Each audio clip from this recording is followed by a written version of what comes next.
She should be. I sent her the info. Okay, then. All right.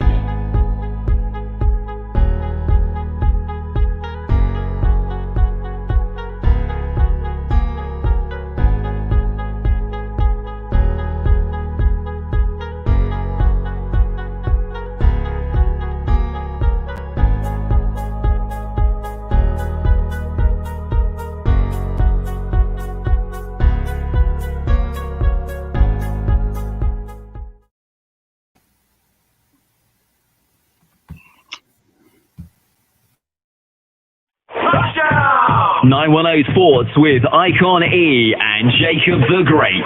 The podcasters who speak their minds, not afraid to go against the grain, while discussing the latest topics in the NBA, NFL, college football, basketball, and more. Giving the latest interviews and spotlighting the youth of today and tomorrow, and the coaches who put it all together while building championship programs.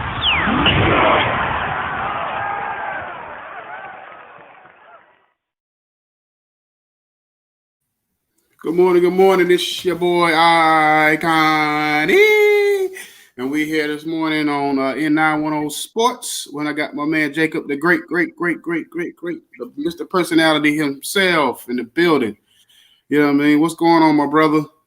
Oh man, everything is good, man. Early in the AM, like I was watching a few college clips this morning, on the AM, and I seen there was some upsets, yesterday. So. With that being said, man, we never can really tell about, what's going on. And a lot of people got out-coached yesterday, man. So, like Wake Forest, they was upset by North Carolina. Ain't no way that coach should have made adjustments on defense and offense. You know what I mean? Yeah. Well, that history of that series the last few years, it's kind of been known for them to have that up and down, high scoring matchups between them two teams. So I think last year Wake Forest gave up a lead against North Carolina last year, and so the last couple of years has always been an up and down, a lot of points being scored type of series between those two teams. So that's almost like, I guess you want to say, common with them two. Mm-hmm. So. I mean, I wasn't surprised it is. And then North Carolina's defense, I don't know what's going on with them and their defense, because their defense is something to be desired this year anyway. Between them and, I'm a big Miami fan, you know what I'm saying, Miami Hurricane fan, and they kind of in the same boat. Desired this year anyway. So basically with that, I don't know, like, and also I think Nick Saban got out coached too yesterday, even though they won. Like Nick Saban, you could just tell Alabama's not Alabama yet. You know what I mean? Not this year. They're not Alabama, because if that quarterback for who was they playing? I forgot who they was playing. LSU. If that quarterback for LSU was worth his salt at all, they would have pulled that game out. You know what I mean? Because you know that coach, I feel bad for him, because, man, he's doing everything he can to try to get them victories. But sometimes if your talent just ain't there, it just ain't there. But, I mean, I think it's kind of wrong for them to – the man just won a national championship 2 years, and he don't get no kind of leeway on that. You know what I'm saying? So it seems like to me he should be able to get a little bit more leeway as far as being able to as far as being able to coach that team up and get them back right. It's hard to win a national championship in college football. I know Alabama and Clemson makes it look easy, but think about it. In the last 20 years, how many teams have won a national championship other than Alabama and Clemson? You know what I'm saying? You ain't had that many other teams do it.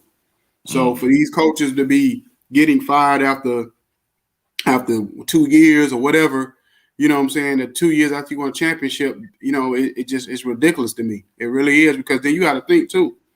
It's not like you trot out the same team every year. The hardest thing about college football is recruiting.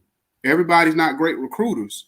So it's hard to recruit top-notch players every year, and there's only a certain amount of schools for these players to go to every year. And then now, if you look at it in the college landscape, players are starting to go to other schools. They're not going to the same schools that they was always going to. Some of them staying closer to home. Some of them, they starting to even look at like in college basketball, especially. They starting to, you see like, with the minority, with the black kids, they look at it more of like, oh, it ain't nothing wrong with going to an HBCU school and stuff like that. If I get if I get an opportunity.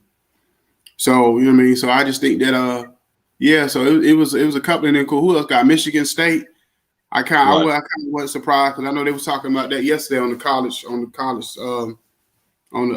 college game day that after beating Michigan, it was gonna probably have a down week because there's a lot of motion in the game like that. You're going against your rival, and then to come back the next week and have to play another team that's that's formidable and to try to win 2 weeks in a row. Because college kids, people got to realize too. Another reason why it's hard to win in college sports because you're dealing with kids and their emotions are up and down. You know what I'm saying? And then okay. All you probably heard, all them kids heard on campus last week was Michigan coming to town. So all their friends, everybody on campus, they probably was doing pep rallies, all kind of stuff. And then you win that game, big game like that, and then to come back the next week and have to play against a Purdue team that they're not great, but they formidable, and have to play them the next week. Yeah, you didn't use up all your emotion in whatever the last week, and then to come back the next week is very hard to do. Yeah. So that's why I was almost like, that's why I always said like with Notre Dame, to me, it's going to take a lot for Notre Dame to ever win a national championship or be into the hunt unless they go to this 12-team format to put them in that playoffs, because Notre Dame to me has the hardest schedule in college football every year because they play against top teams. They play against 5 or 6 top teams across the country because they're not in a conference. So even though they play against the ACC, they're not technically in the ACC. You know what I'm saying? Yeah. So they play against all these different teams every year that's formidable. Michigan State, USC, you know what I'm saying? All these different teams. So I just think that it's very, very difficult for them to win a national championship every year. And I was going to say this too. I believe in college football should be somewhat like the NFL. And what I mean by that college football should be something like the NFL is, in the NFL, if you win your division, the following year, you have to play the number one team in the other division. So whoever your schedule is, if you play against, you have to play against the number one, whoever won their division the former year. I was looking at the schedule, the college football schedule yesterday, and to me, I didn't like the fact that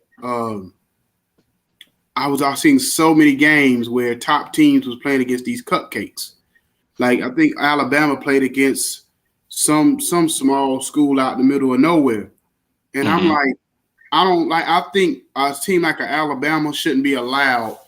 I think that you should have to come in. You should have to play each year. Your schedule should get harder and harder. Alabama should not be allowed to play against a cupcake in no season whatsoever. For the next 5 years, there's no way in the world. As long as Alabama is Alabama, they should not be allowed to play against no cupcake teams. They should have to all play against. And I think that they should make in college football, they should make they should make it where all the Power 5 teams has to play 2 games against the other conferences that, like let's say a conference like a Cincinnati.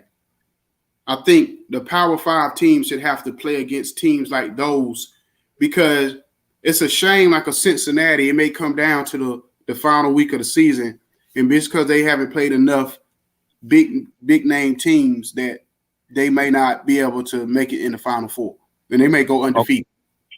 Okay, I'm gonna go out and come back in because Krista said she can't find the link, so you just keep talking, and I'm sending her the link. Okay, all right. So anyway, but yeah, so me personally, I think that the thing about this is that I think that Alabama, Clemson, Georgia, especially like Ohio State, who wins every year. Certain teams that win every year. I think they should have to play against other formidable teams, like at least most of their schedule. Like in the SEC, SEC, they're gonna have 8 games, I think it is, that they're gonna play. Like Alabama's gonna play against Georgia, LSU, Florida, Arkansas, all these teams in the SEC. But then I think when it comes, I know they do that to help these smaller schools money wise when they play against these cupcake teams. Maybe your first game of your season, maybe you play against, first or second game, you play against a little cupcake team or whatever the case may be. But I think for the most part, you shouldn't. What's going on, y'all? Doing 910 Sports podcast. But I think for the most part, you shouldn't be able to allowed to play against cupcake teams 2 or 3 times in a season if you're a top team like Alabama. And then at the same time, it's not good for the fans. The fans don't. The fans get cheated to me when I watch a game from week to week, because college football, what makes college football different from any other sport and any other landscape is because college football is regional. Meaning, if I'm a Kansas fan, or if I'm a Kentucky fan, or if I'm a Alabama fan, more than likely I'm only watching SEC games or whatever. So I should be able to get a there she go. There she go. There you go. I sent you the link. You didn't get it? You sent it today? I sent it last night. Well, I might have just missed it. Yeah, I sent it last night. Uh-huh. Well, good morning. How you doing? I'm good. How are you? I'm good. Yeah, because I didn't get those notifications that it got sent back. So I know I sent it last night. Whatever. Did you talk to the brother? Because I know I sent it to all 3 of y'all last night. Yeah, he confirmed that he got a link from, Eddie Jones. So he confirmed it last night. Okay, I'm telling you about my government now. I'm telling you about my government. Well, he called me last night about 1 in the morning. He was pretty excited. So. Oh, okay, cool.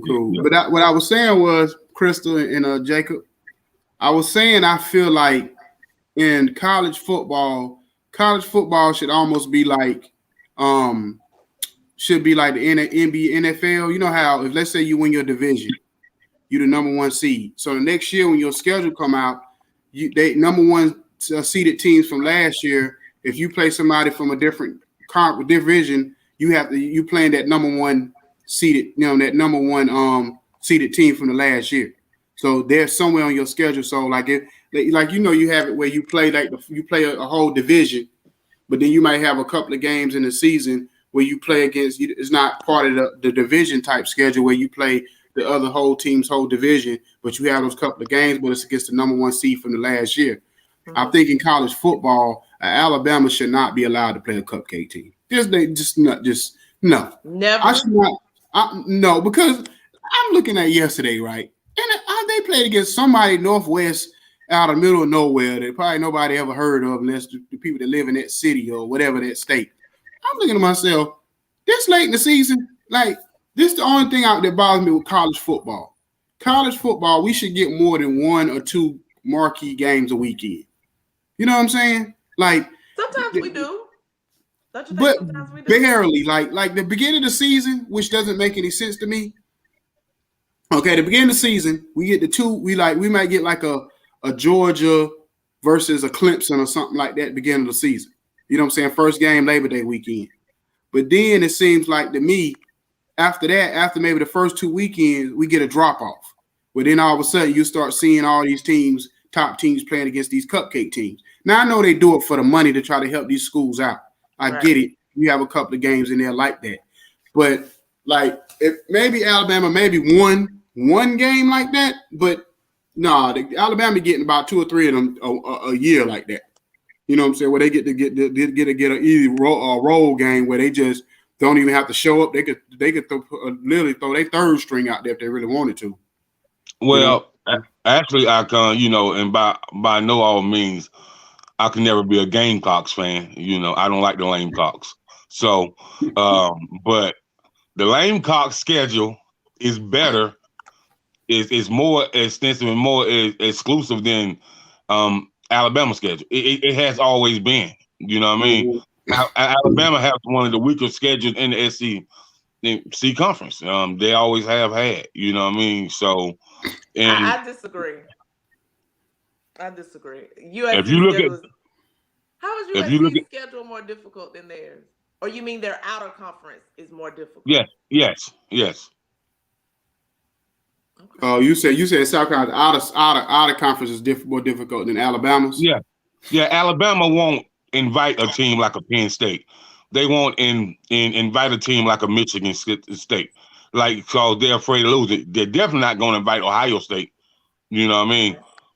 So a lot of people have transferred, like these two teams where people are transferring from. Alabama and Clemson have too many recruits. They have too many A1 top tier players that's coming out of high school that go there, and players are tired of holding up the grass, and players are tired of killing the grass. So, and I know for a fact Clemson has had about 6 players to transfer this year alone. Yeah. Well, you know what I mean? You know how they could probably fix that problem? They could probably fix that problem by almost doing it like a like in the NFL you have like a salary cap or whatever. So basically that means you can't really sign but so many top tier players anyway. You know what I'm saying?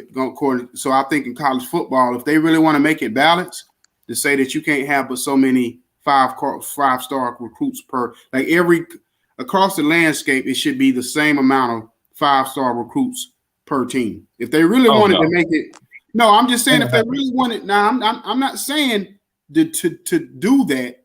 I'm saying if they, how they say certain things, we need more parity.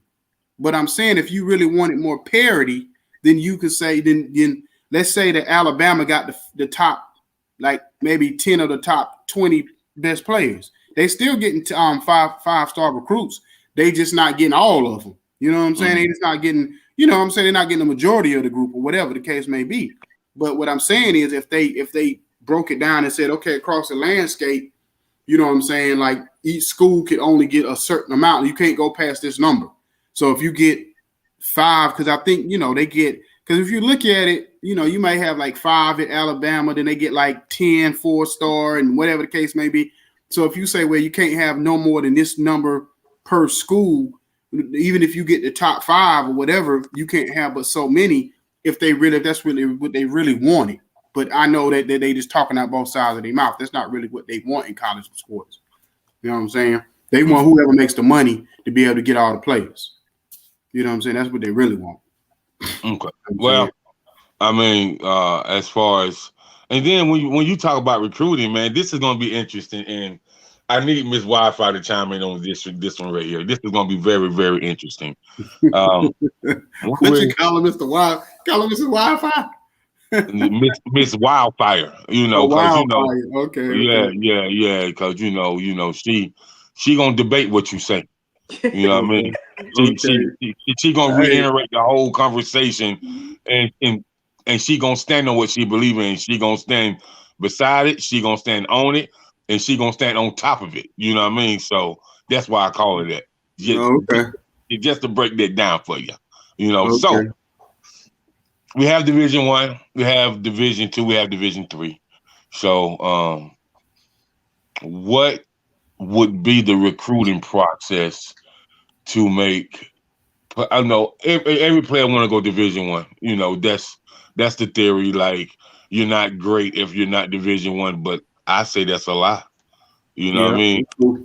And I would say that if you look at Terrell Owens, University of Chattanooga, Tennessee, he didn't even get recruited for football. You know what I mean? He got recruited for basketball, and now he's behind Jerry Rice, the number 2 receiver ever played the game, really, if you look at stats wise. You Yeah. know what I mean? In a lot of categories. So,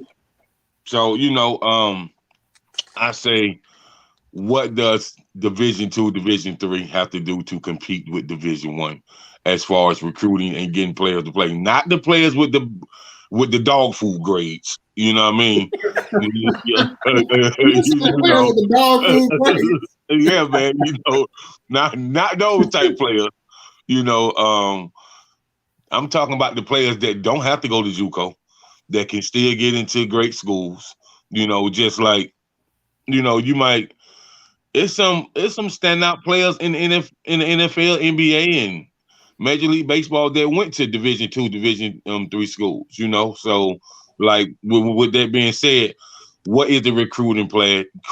What is the recruiting process that has to be better to recruit these players, and what makes a player say, okay, I can go here and I can still compete on that collegiate level where I can bring awareness to the school and make other students want to go to the school too.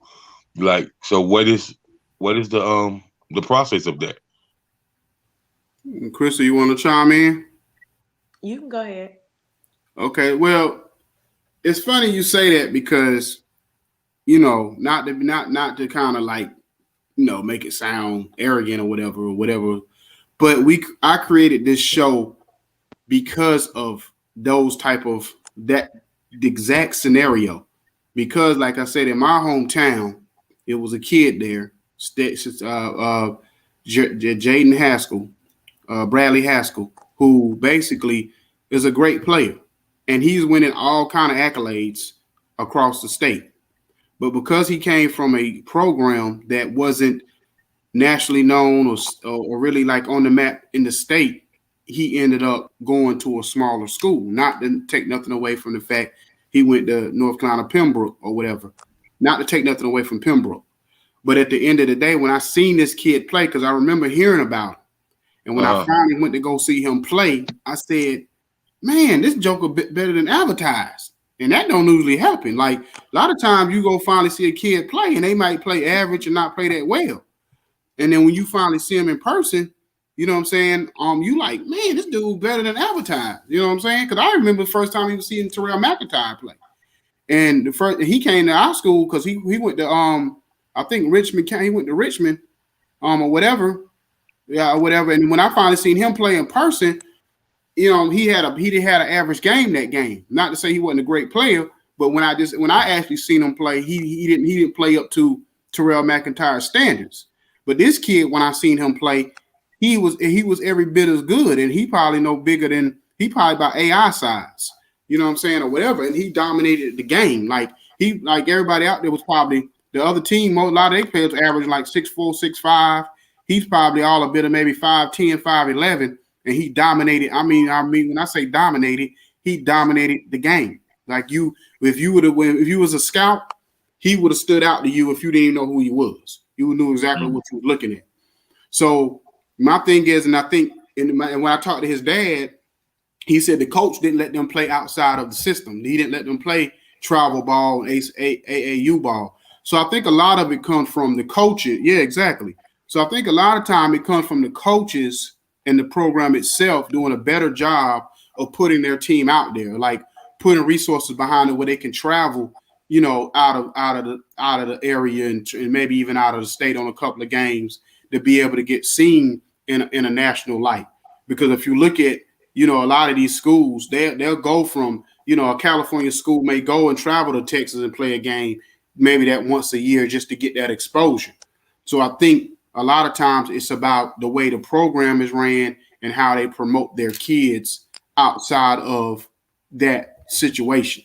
You know what I'm saying? Okay. Mm-hmm. I agree with that too. I think we have to change like our mindset on like they have to go to Division I, because high school kids, they won't even consider. Sometimes they don't even consider like HBCUs or anything else because they want to go to Alabama, they want to go to Georgia, they want to go to Clemson, you want to go to USC. And that's about coverage too. Like if you had more coverage of HBCUs, like on ESPN. I know they are showing them more now, but on ESPN or on whatever channel, SEC Network, whatever, and showed more Black colleges or smaller colleges, I think they would be more inclined to want to go there. All we see is Alabama. All we see is Clemson. That's what we see all the time. And so they think that that's the, like you ain't good enough if you didn't get recruited by those people, when that's not true. So if we promoted Division II better, Division III, I think they would. It could be not their. Your first choice is always going to be Division I. Like, even if it's basketball, football, you're always going to want to go to Duke. You're always going to want to go to Kentucky. You're always going to want to go to, Michigan State or whatever. But everybody can't go there. Everybody can't go there. And I think if we promoted, other coaches included, coaches, parents, everybody promoted the smaller places or the other places, then I think kids would be more inclined to go there too. Because to say this, to piggyback on it before you go again, Jacob, it's a good thing for Deion Sanders to go to, or is it Jackson State? And for is it Eddie George? I think he's the coach. Didn't he end up going to Tennessee State or somewhere? Yeah. I mean, it's good for them programs to get a coach like that to build the program up. But at the same time, the only bad part about it, I can say bad part, but the catch-22 to that is it about the kids now, or is it about the fact that Deion and Eddie George is there? So you're still not spotlighting the kids. The spotlight still is going to be on the Eddie George and the Deion Sanders. Now, at the end of the day, maybe a player or two will shine being up under that program to get focused and maybe kind of flip it. But at the end of the day, even with those programs, not one time have we heard, Deion Sanders has this kid, blah, blah, blah, who can be the next, Tom Brady or the next, Derrick Henry or whoever. We don't hear that. We still hear about the fact that he's building it, that they won 8-9 games or whatever. But how did they win 8-9 games? He didn't go out there and just trot out himself like he was prime. He had to have some players out there that was balling. But not one time yet have we heard about the players that he's coaching up to get him them 8 or 9 wins. We just hearing about how good of a how good of a job Deion is doing as a coach. So it's still a catch-22 when it comes to that. But I am happy that they are at those schools. Like me and you talked about earlier this year. Do we feel like Deion Sanders is going to stay there past this year? And no. I think that because I think his agenda, first of all, Deion in his mind, he knows he's bigger than Jackson State. He just knows that. Right. So does Eddie George. Exactly. At some point, he's going to want to go to another school, whether it's going to be his old school at Florida State. Shoot, if he want to, Deion can come down to Miami because we need a coach down there because I don't know what they got going on with all that talent. You know what I'm saying? So you know what I'm saying? If he want to come down, hey, bro, you want to come? Hey, come on down to the enemy line. Hey, we'll give you a job. But I like when you talk about HBCU, it's right here with me. So I look at it from a different spectrum. I look at Deion and Eddie George can start the Black Coaches Network. Hashtag HBCU, hashtag, college, high school, college athletes. So I feel like he kind of changed the narrative, just like when it used to be, what's the older guy that used to coach at South Carolina State back in the day, but he retired? Is it Jeffries? I don't know. I think it's Coach Jeffries. You had that network where you had Coach Jeffries, the coach from North Carolina A&T, the coach from Hampton, the coach from Howard University, the coach Alcorn State, the coach that coached Doug Williams at Grambling. So you had a network, but they kind of got away from the network because a lot of these coaches took other positions that offer more money. So with that being said, I think what Eddie and Deion is doing is a great thing. I think they open the world back up they open the idea back up to Black parents. If you ask me. Yeah, I'm not saying it's not a great thing. I'm just saying I don't want it to be. I don't want the whole thing to be lost in the mix of the fact that it's still about the kids. You feel what I'm Right, right. saying? I still Uh-huh. don't want that to be lost in the situation. It's great what they're doing, but I just hope that it doesn't end up because Ray Lewis will probably be next, and we know if Ray Lewis getting there, if he goes to one of these college programs, HBUC programs, that's going to be a whole nother phenomenon in the process of whatever, you know what I mean? Because the way the world is going now, I wouldn't be surprised if they start using celebrities like a Snoop Dogg who is big on coaching youth sports. If they mess around and then taught him into going to one of these schools just for the celebrity part of it, you know what I'm saying? You just never know. We had a celebrity as a president, so I'm not totally thinking we would never have a celebrity as a football coach or a basketball coach just because of the optics and how much money it'll bring to that school. You know what I mean? You just never know. But not a bad idea, what actually. it's not. But what I can say about that right there, there's a few Miami players that's gonna get coaching jobs, and you mark my word, I said this: Ray Lewis, Ed Reed, and also Warren Sapp and Jeremy Shockley. All four of them will get some coaching. It may not be head coaching jobs, but they going somewhere to coach. Yeah. All right. Well, I'll let you introduce this brother so we can get this thing going. Oh man! All right, special guest from Champion University, Hot Springs, Arkansas. Third baseman, shortstop, second baseman, outfield. Ajay Sager. What's up, AJ? What's good, brother? What's up? How y'all doing this morning? Hey, good. How you doing, brother? Good. Just woke up, so. Okay. Before we get started, let me just do this quick plug. So, just to let you know and others know that this podcast is syndicated. So we are on 808 the Raw Underground. That's one of the radio stations. 420 Lit is another one, in the Miss Benita show that's out of Delaware, New York, Connecticut.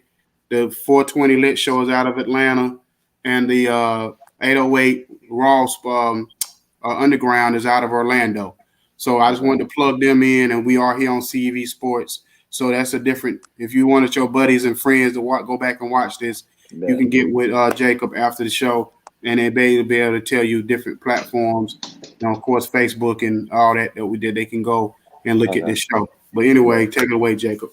All right, so it's interesting how you're still playing baseball, and this is what I'm gonna say.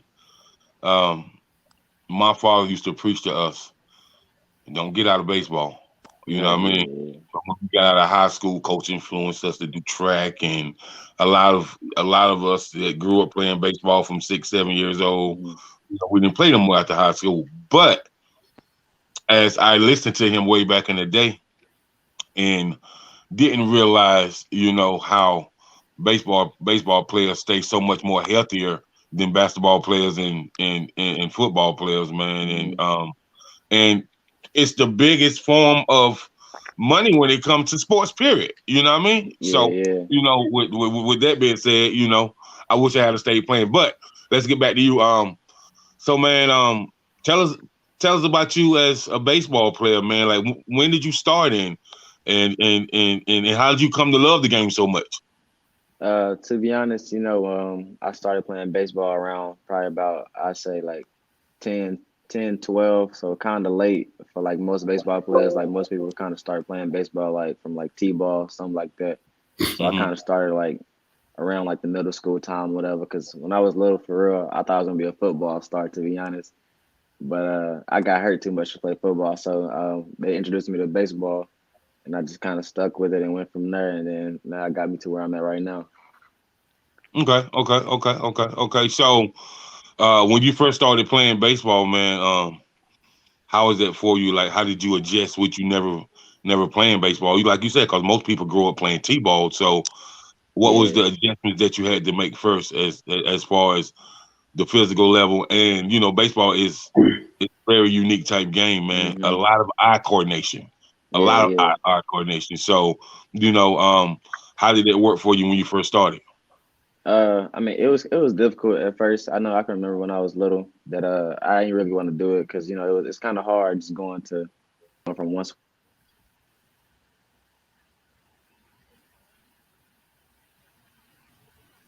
Your volume on the phone, Hello. Hello, I guess the bar did volume go out.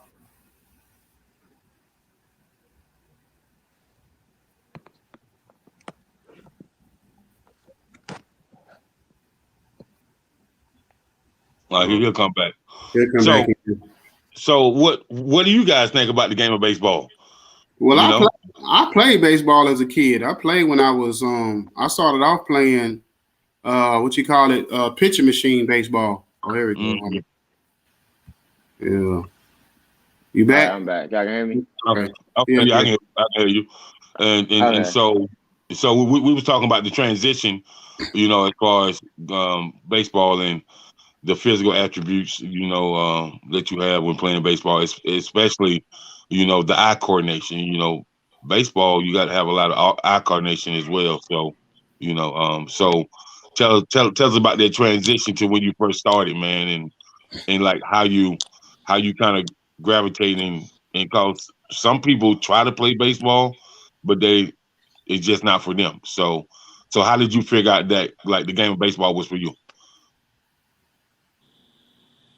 Uh, hold on. My mic tripping. Y'all can hear me good still? Yeah, Yeah, yeah. okay. Yes. Uh-huh.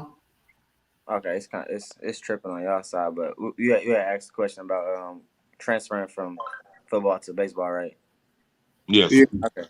Yeah, like I was saying, going from football to baseball, it was hard because it's a completely different skill set, like getting adjusted and stuff like that. So I kind of wanted to give up early. I'm not gonna lie. So it just took a lot of like concentration and like I know my dad, he really helped me stick to it and told me like if I'm gonna do something, you might as well see it 100% through. So he introduced me to some of the right people or some of the right coaches when I was little, and like they really gave me like the motivation and like the confidence to kind of keep pushing through. And one of my best coaches right now, Coach Manor, he coached me through high school, summer ball, and everything. Like he was a really big support system for baseball for me, and he just really helped me like just go to get to where I'm at now, and just help me just stay to it and just keep working. Like in season, off season, whenever I needed to do something, he was always right there and helping me guide myself. And I mean, he's probably one of the best coaches I ever had so far, and I'd suggest him to anybody, to be honest. But yeah, going from football, like from a different sport to baseball, it was hard, but it was just a grind, like every other thing in life. Okay. Okay. Icon. So because I remember I played, like I was just telling them, I started off playing baseball. I started playing like pitching league, pitching machine baseball. So did you start off in that league as far as like the pitching machine, or did you start off when it was actually, somebody actually on the mound? We Yeah. lost him. Yeah.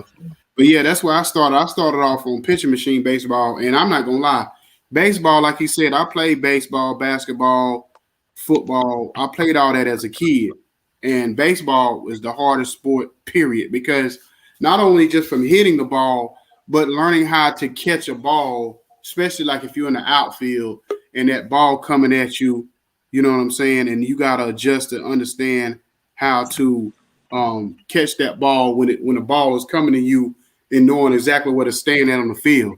So that was, to me, that was harder to learn. Just learn how to where to stand at to catch the ball when it's coming at you from from the Right. plate, ball somebody hit the ball to you.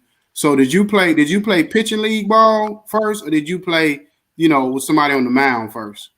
Uh, I jumped. I think I jumped straight into I think it was coaching pitch, but I was so old, so I only had like 1 year of that. So I kind of went I basically just went straight into like kids being on the mound pretty much. So, and that was real hard because like not having no experience of actually seeing the ball come from the hand of somebody and like just going straight to it. It's real hard to just like get adjusted to that part. So yeah, I went straight into pretty much the kids pitch off the mound. How long was it? Because I know for me when I played, I'm not gonna lie, it probably took me about my third year before I even was like really hitting the ball, like seeing the ball. Because I mean, my first couple of years, boy, hey, I was either if they wasn't walking me, I was striking out. It just is what it was. You know what I'm saying? Like, you know what I mean? I defensively, I actually was good in the infield. I was a good first baseman because I could catch everything if you threw it at me. It just the hitting that ball. So how long did it take for you to really get understanding of kind of like, understand how to hit the ball? It took me quite a while. It probably took me till I was about like, I'd say maybe 15, 16 to actually start getting the hang of like having the right technique and being able to actually make like solid contact with the ball. Because I know I can remember when I was little, like trying to, my dad would come to my little league games, my mom, and I'd go for like 0 for 3. And he'd be yelling at me like, "What you doing? You need glasses, yeah." But like, nah, it was just him being hard on me. But he helped me a lot to really focus on it, because when he was younger, he played it too, and he was real good at baseball. But it took me a while to actually start being good at hitting. So like just finding the right technique and getting with the right people, it's really that was what helped me actually be able to start hitting the ball, to be honest. Okay. So as you transition to, you say around by 12, and then you played for a couple years, then you transition to high school, and how was first of all, man, we gonna let Miss Wildfire jump in here and ask you a couple things, because I don't want to disclude that high IQ of sports that she have. So Miss Wildfire, do you thing. How you doing? I'm doing good. You? Good. So what made you fall in love with baseball? To be honest, I felt like, to me, I look at baseball. It's kind of like a chess game, like a checkers game. So it's a little bit deeper than like every other sport, I feel like, because there's always somewhere you need to be, no matter like how slow the game is. A lot of people say baseball is such a slow, boring game, but I look at it just like an intelligent game. Like, you got to know what pitch to throw in the right moment, where to hit the ball, who to throw the ball to. So you always got to be like, try to be at least 2 steps ahead of the next team if you want to get the upper hand. So I kind of fell in love with that, like seeing how like intricate it is to actually be good at the sport and be great at the sport. It's like it's a difference, So just being able, seeing how different it was from basketball, football, every other sport, that's what really made me like stick to it. And this is just fun, to be honest, all around. And do you play any other sports? Did you play basketball? I played basketball some in high school, and I played football for a little bit, but I didn't play those as much. Like right now, I play basketball on the side sometimes, like at the the gym or something. But most of the time, I'm just 24/7 baseball, like working out and doing all that. Okay, that's all for now, Jacob. You go. Okay. Thanks, Ms. Wife. I appreciate it. So, what is your favorite position and why? And then with that being your favorite position, how did you advance to other positions and being great at other positions as well? I'd say second base is my favorite position. I started out playing baseball from a shortstop, but I had some shoulder problems and stuff, and going through surgery. So kind of getting the arm strength to get back to short was kind of hard. It's kind of a grind. But now that I'm back healthy, they stuck me at second, and being fast, it makes me have so much more range, and being able to like adapt to second, it was just a lot easier. And plus, playing second got me on ESPN. I was top 7. I was top 10. I got number 7. I think it was probably 2 summers ago. I think I made a diving play going towards my backhand. That night, I just turned TV on. My coach said I was on top 10. So ever since then, why not stick with second base if it got me on national television? So yeah. But they did kind of move you over to me in the infield, bro. If you got a good third baseman, boy, you got something. Because me, like I know myself, when I played baseball, I hit some shots going down that third base, and I done met some third basemen that grabbed that thing so fast, boy. It was like, whoa. So to me, man, you got to have a glove playing that. You got to have a glove playing that short, because it's always coming to short. But the shots that they hit, especially the big boys on the mound, that really got power when they hit the ball. When they hit them shots coming down that third base line, boy, you definitely got to have a glove. So, Yeah. how did that go into that second being your favorite, but you playing short as well, but them putting you on that third base as well, man? How did that transition go from being on that mean third base? Man, I ain't gonna lie. It was scary for a little bit. I'm not gonna lie, because it's such a shorter distance from every other position. And like first and third base is the two shortest distance to where you got to catch a ground ball. And going from second base to third, like the reaction time gets so much slimmer. And especially being in college, it's big dudes, so they hitting shots regardless. So it took a little minute, because this is really my first year kind of actually like playing third solidly, like on a regular position.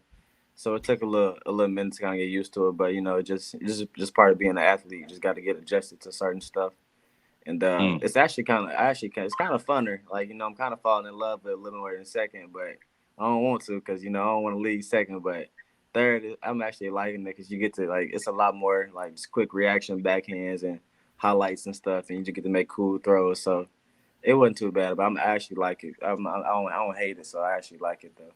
Right. Okay. So, let's talk about when you was in high school. What was your highest batting average? My freshman year, I know, going into high school, I ended the season batting 450, and then I also I scored 50. That's high. I scored 50 It's a little up on that one when he said 450. I was like, yeah.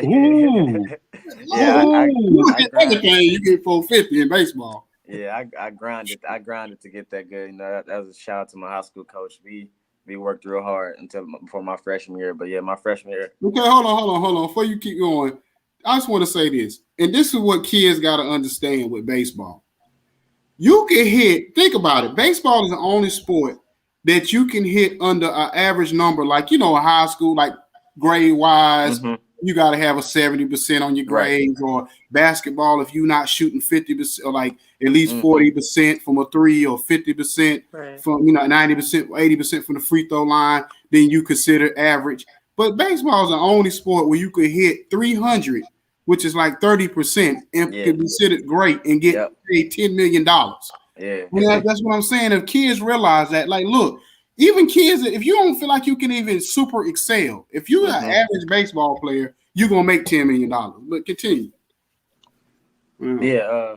Like I said, going to my freshman year, I ended the season batting 450. I scored 50. I think it was 55 runs, or something like that. And then my sophomore year, I ended batting. I think I ended batting like I think it was like 412, but I didn't really count that year because that's the year I hurt my shoulder, so I didn't get to play the full season. Then I missed my junior year. Then my senior year, I ended the year batting. I think it was 350 my senior year. So I ain't played much high school ball. I kind of most of my like exposure kind of came from summer ball. So that's what really got me to where I'm at right now. I kind of wish that I was able to play all 4 years of my high school sport of high school baseball, because that's where I really felt like I would have got the chance to get like some of like the kind of D1, D2 offers that I feel like I deserve every now and so. But I just got to keep working to get to that point. Right. Okay. So with that being said, I mean, I heard you say that you was Speedy Gonzalez. You was fast. Yeah. So man, how many bases did you steal, bro? To be honest, I don't remember a time I got thrown out in high school.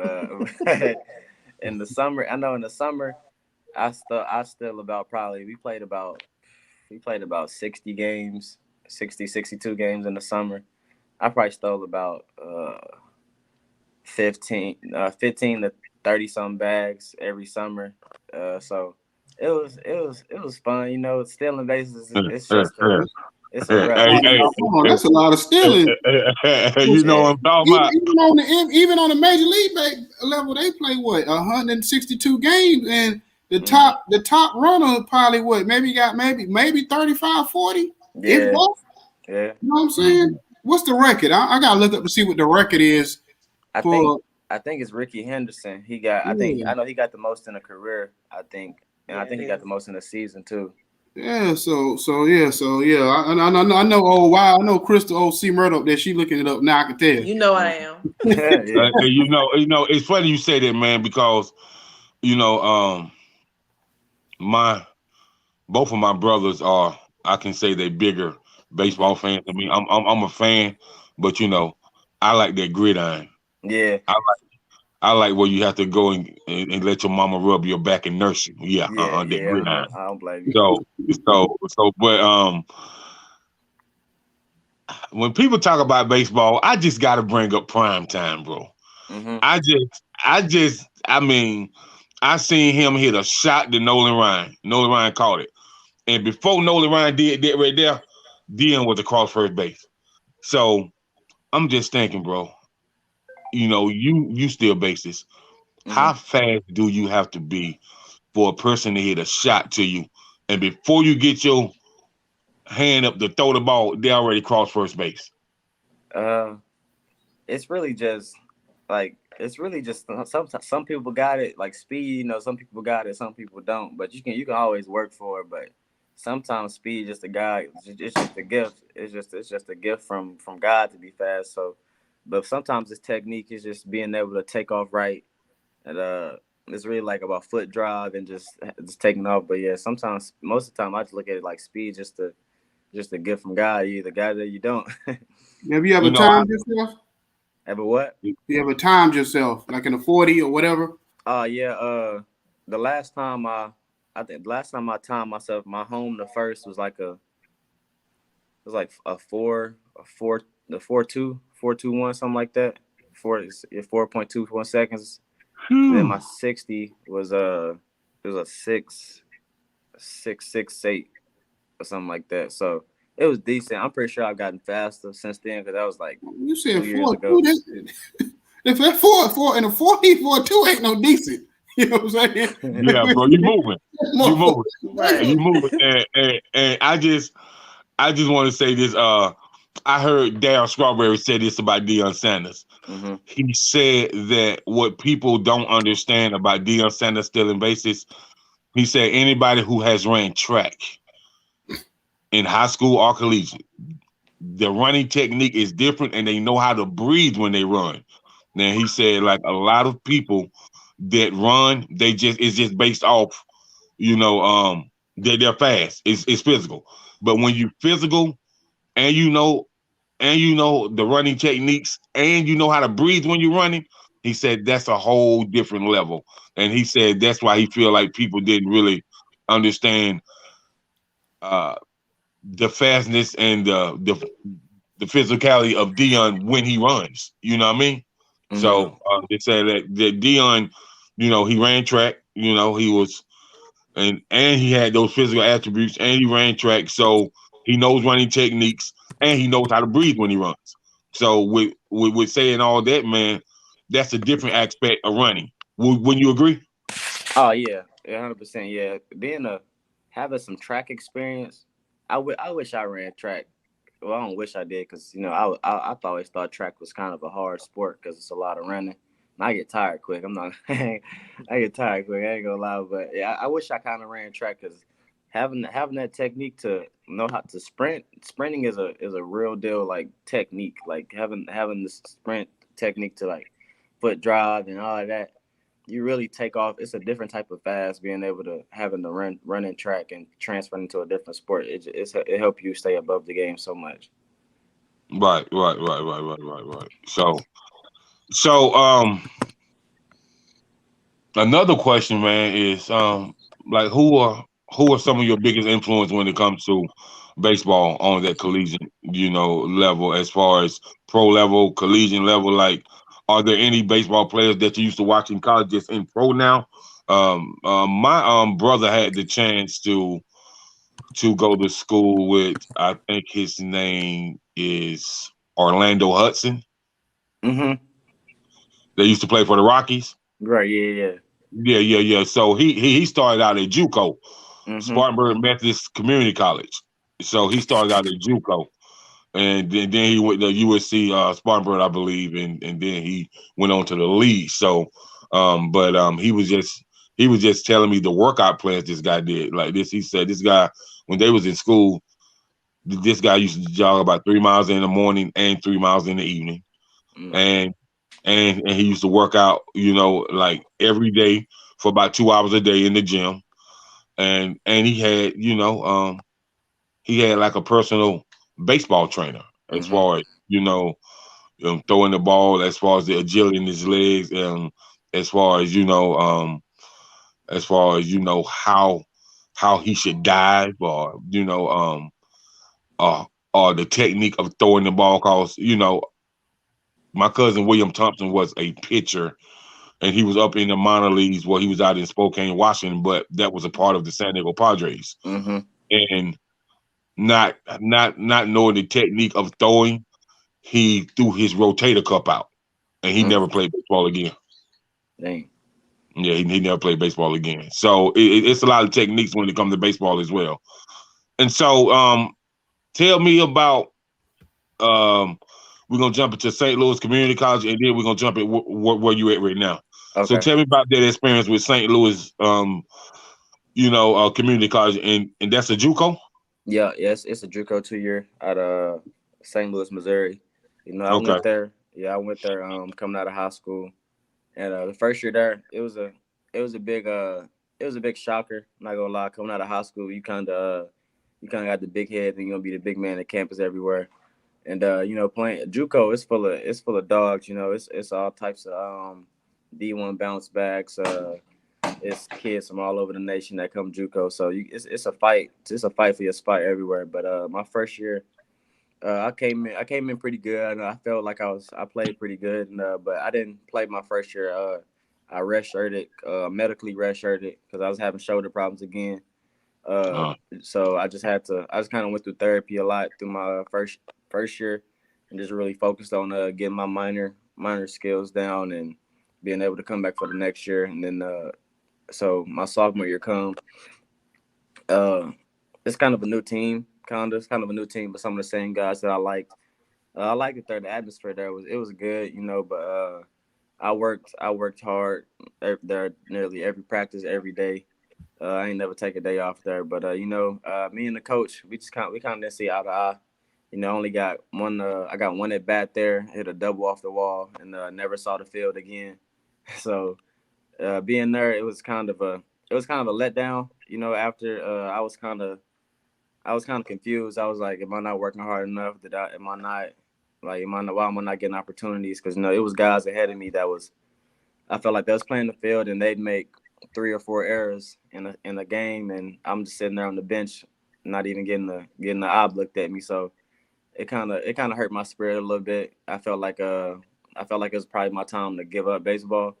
But I just talked to some of my peoples, and my mom. She was really a big support system through that. She told me just to keep focused. Whatever I got coming to me, God not gonna take it away from me. So I just had to keep working. Over that summer, it was probably the biggest grind I have ever did. I was in the gym a lot. I talked to numerous coaches, and it was kind of hard to get recruited after that too, because not having any stats from a JUCO, they look at you like if you didn't play there, why would you play at my school? Kind of, and I don't blame them, but I just wish I had more opportunities that was given to me, because I felt like I would have succeeded. The opportunities I was given, I did pull through. So, but yeah, I just worked over the summer, and I got connected to one of my old coaches from when I was in when I first started playing baseball. He said he had a school up here that would be more than happy to have me here, and they trust off the word that he say I'm a good player. So that's how I ended up here at Champion University. Okay. So those coaching connections, but I also call them kingdom connections. What I'm talking about? Yeah. People that you had in your life that value who you are as a player and as a person. So a lot of people get value as a player, but they don't get value as a person. Right. And so when you're connecting with coaches, that's connecting you with his people based off his word and the foundation that he built on that relationship with them. Like his word is valid to them, so that person has to live up to what he's told that other coach. You know what I mean? So with him telling the other coach about you, and they value all his word, and they really gave you a chance to to come to the school and get an education as well as excel, in your baseball career. Mm-hmm. That's pretty dope. So, what's it like there at Champion University, man? Hot Springs, Arkansas, and is that close to the major cities on the outskirts? Is it like what's it like there? It ain't too bad. It's kind of, I wouldn't say it's kind of like, it's not a small town, but it's a tourist town. So like it's always jumping here. It's a lot of people here every day. The streets always busy because the people come to see the hot springs and go downtown and everything. We got a couple surrounding schools around us. We got like Arkansas State, the Arkansas Red Wolves, and the Razorbacks, and a couple other little D2s and schools around us. So it's not too bad. But coming from a JUCO, coming here, it's completely different. JUCO it's a whole different atmosphere. But Right. being here, it's nice. I mean, I'm liking it here so far. So I can't really complain about it. But you haven't played a game yet at that school yet, have you? No, no, not yet. Well, we played a JUCO down here in the South Arc, like the South Arc Stars or something like that, for a fall ball game. And that game, it was pretty good. He just kind of rotated guys, a lot of guys in and out. It was a doubleheader, so he just kind of rotated guys in and out, and that was a good game for me. I played third, short, and second again. He just kind of it was a 2-9 in the games. I played third, short, and second. I finished the game with him with 3 for 4 with a double and 2 singles. Yeah, double, 2 singles, and a walk. So it was pretty good. We didn't win either game, but he's kind of rotating, getting pitchers in, trying to let them get innings and see stuff. It's still the fall, so it's early. But I feel like we got a good team here. I feel like we got a chance to go far. I got a good feeling. Okay, cool. So you are what year are you in? So you are as far as playing the other school, and were you like a sophomore, junior now? What are you considered now? Academically, I'm considered a junior, but Okay. with all the COVID and stuff, and my 2 years at JUCO didn't even count because the COVID years hit, and they gave me both them years back. So technically, right now, this is my freshman year of college sports. Like, I'm just fresh out of high school again. Oh, okay. So you got an opportunity to build your resume up to possibly get to Major League Baseball. Yeah, 100%. Yeah. Oh, okay. Cool. Okay, Is Major cool. League is that your goal though, to play Major League Baseball? Yeah. I mean, like I feel like it's every baseball player dream to be on the big leagues. But right now, I'm kind of looking at it like a stepping stool. I'm taking this school. It's kind of like a little like a development program. This is my end goal. But I feel like my next step will try to transfer out to D1 or D2, and just go from there and just keep working. But I mean, if never know, things happen.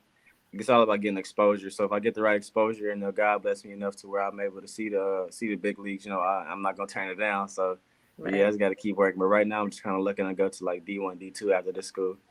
What is your major? I'm right now here. I'll be getting my associates here soon.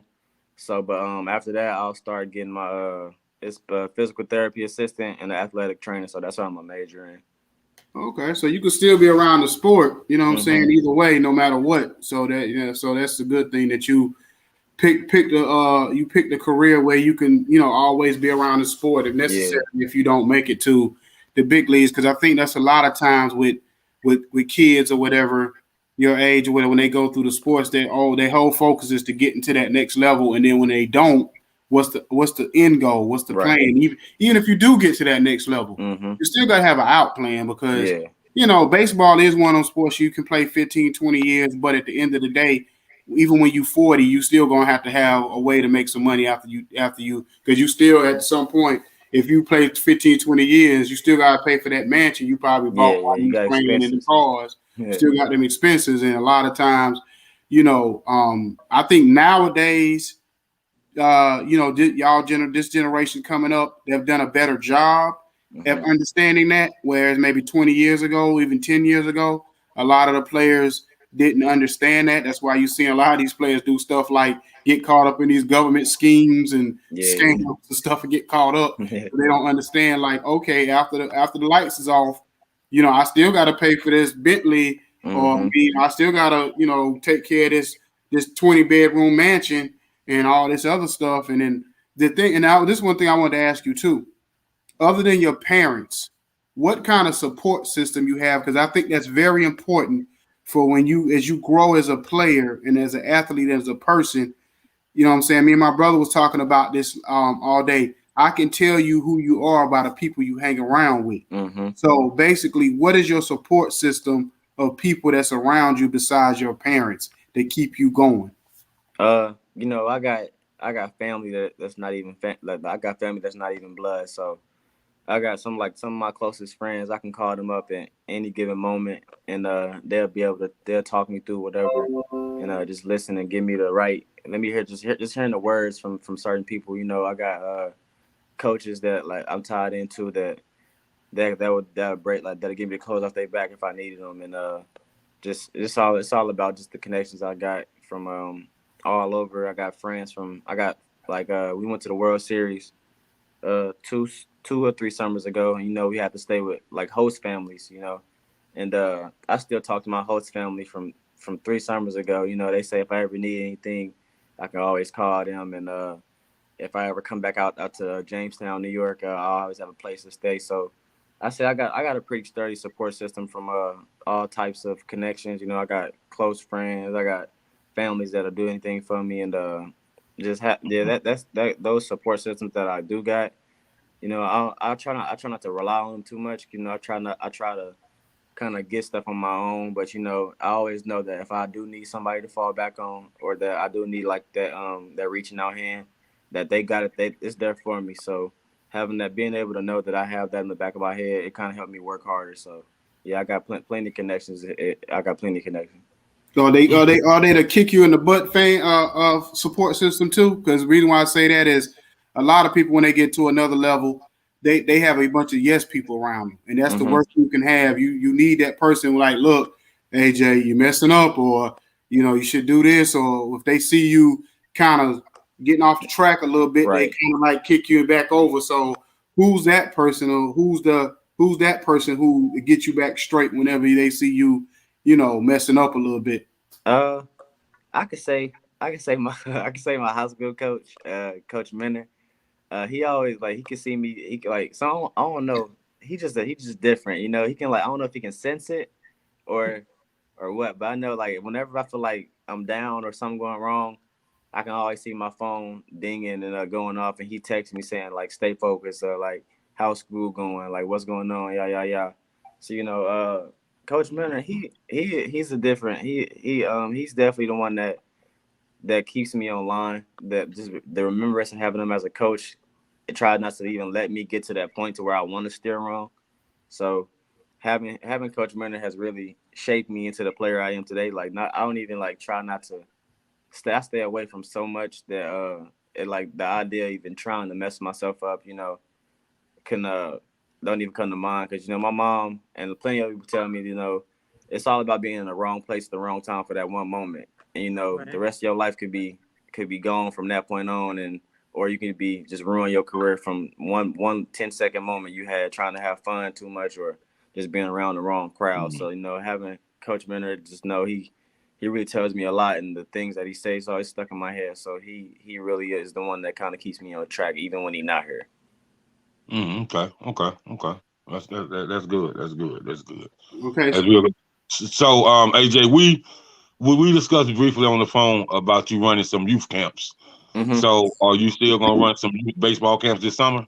Oh yeah, 100%. You know, man, having those little kids playing baseball it's so funny, but it's so fun at the same time. You know, little kids, man, they gonna say whatever, do whatever. They just there to have fun. But at the same time, I'm teaching kids baseball, trying to help them get like me. So the youth camps is always fun. I bring some of my guys out.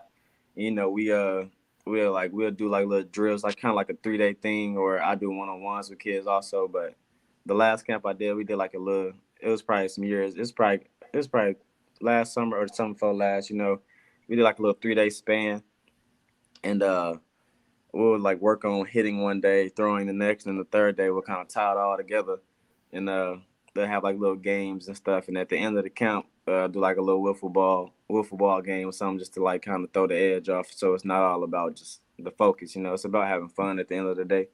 So doing the camps, it's always fun. I try to do more than one a year, but sometimes it's hard with me having to work on myself and stuff. But I do a lot of individual work with kids too sometimes, and that's fun too. Just making those connections with the youth, and make me feel good. I'm putting out what I got from others into others. So that's I like doing that type of stuff. Definitely, man. Definitely. Go ahead. I read your I saw you on Twitter. You have a Twitter account, right? Mm-hmm. And I saw where you said you wanted to coach. Oh yeah. Finish. Do you still want to coach? Oh yeah, 100%. I love to coach. I talked to one of my homeboys from he go to Missouri Baptist. He a football guy, but he knows so much about baseball too.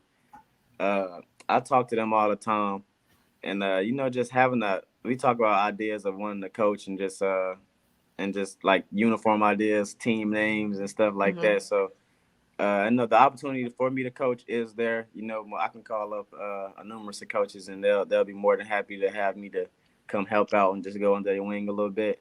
So I feel like whenever I'm done playing ball, or maybe even while I'm still playing ball, if I find the time, I'll start coaching like either like younger kids, just to kind of get the feel of it, and just go from there. Because I'd really love to coach anywhere, any age group, to be honest.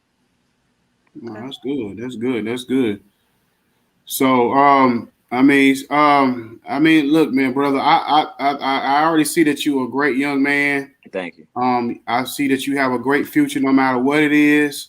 The one thing I was glad for having you on here is the fact that you can show, because the thing about it is, me and Jacob can tell you, and Crystal, we grew up in an era where we seen more people that look like us in baseball. Barry Bonds, Ken Griffey Jr., so on and so forth. And they've done documentaries and different specials on it, how the in the black community that the sport has died off in the black community. And a lot of it has to do with a couple of things. One, because kids think it's boring. Right. And two, because it's so expensive to play baseball. Oh, yeah. Or whatever. And, that's why I said I think the first person I ever had on my show, he was an AAU basketball coach, travel coach. Now, he won 4 national championships around the country in like a 15-year period.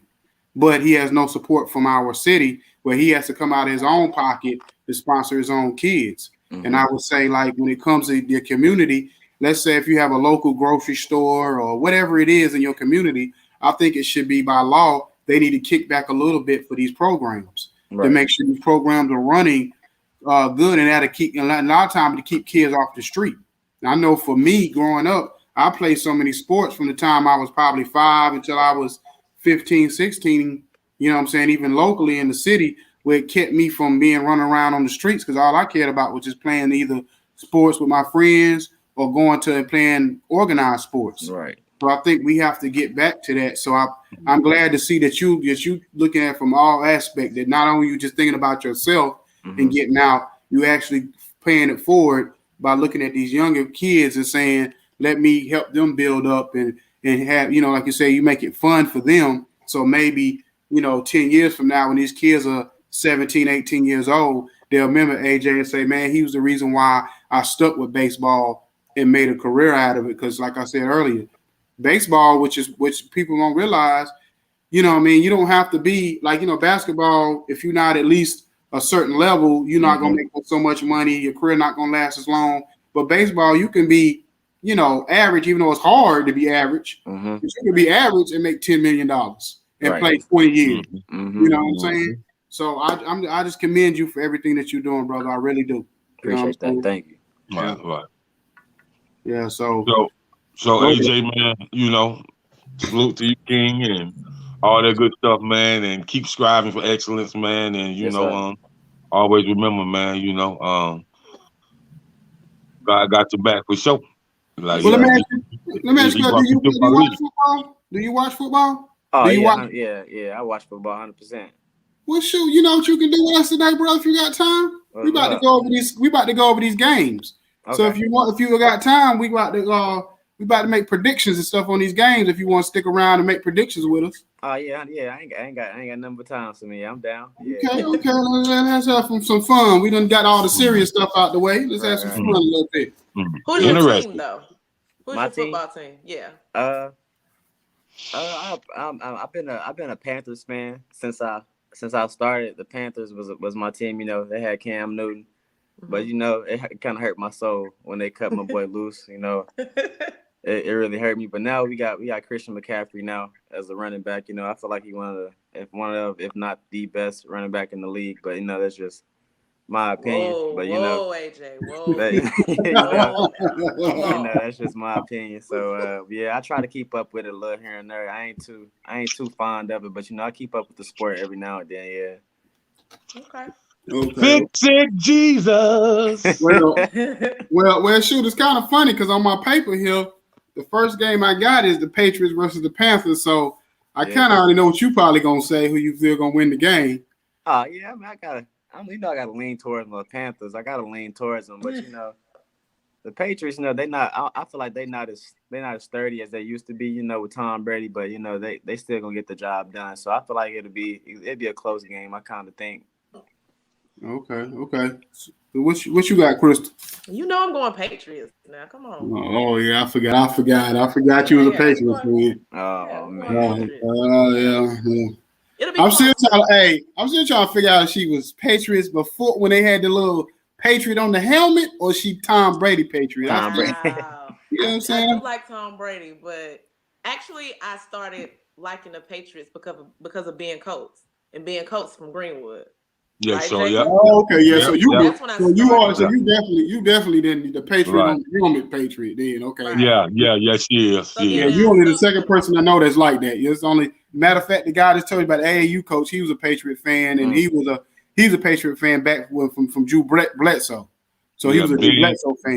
Ben Coach, Andre Tippett. Yeah, okay. Yeah. So okay, I give you credit for being a real fan then. So what you got? What you got, Mr. Personality? As far as this game, Yeah. Man, you know, Sam Darnold is garbage.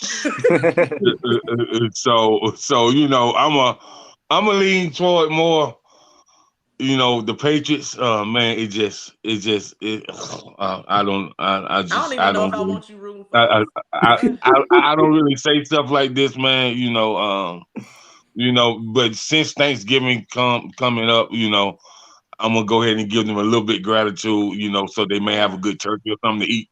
You know what I mean? But